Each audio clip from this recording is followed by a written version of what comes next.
पंडित दीनानाथ गांव के सबसे मशहूर पुजारी थे।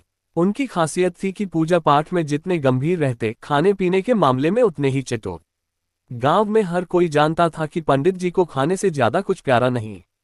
खासकर जब बात खीर और पूरी की हो तो उनके चेहरे पर अलग ही चमक आ जाती थी। एक दिन किसी ने पंडित जी से आग्रह किया कि वे उनके घर में विशेष पूजा करवाएं। पंडित जी ने शर्त रखी, पूजा कराऊंगा, लेकिन भोग का खाना बढ़िया होना चाहिए, खीर, पूरी, कचौरी और मिठाई। गृहस्वामी ने सब मान लिया। पूजा वाले दिन पंडित जी सुबह से ही मंदिर में तैयारियां कर रहे थे, लेकिन उनका ध्यान पूजा से ज्यादा भोग पर था।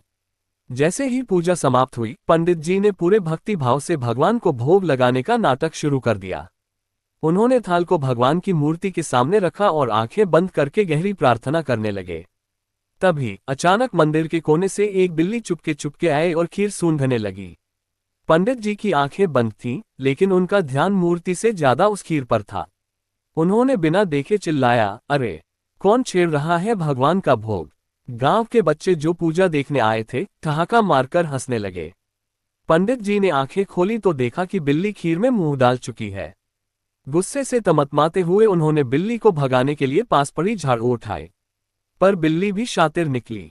वह थाल को खींचते हुए भाग गई। पंडित जी उसके पीछे दौड़ने लगे, लेकिन धोती उनकी टखनों में फंस गई और वह धड़ाम से गिर पड़े। गांव वाले ठहाकों से गूंज उठे। एक महिला बोली, पंडित जी, भगवान के भोग को इतना मत तरसिए। ये सब भगवान की मर्जी है। बिल्ली खीर के साथ गायब हो चुकी थी और पंडित जी खाली थाल हाथ में लेकर मायूस खड़े थे। उन्होंने खुद को संभालते हुए कहा, भगवान ने तो आज खुद खीर भेजने के लिए अपनी सवारी भेज दी। मैं क्या करूं? गांव के लोग अब तक पेट पकड़कर हंस रहे थे।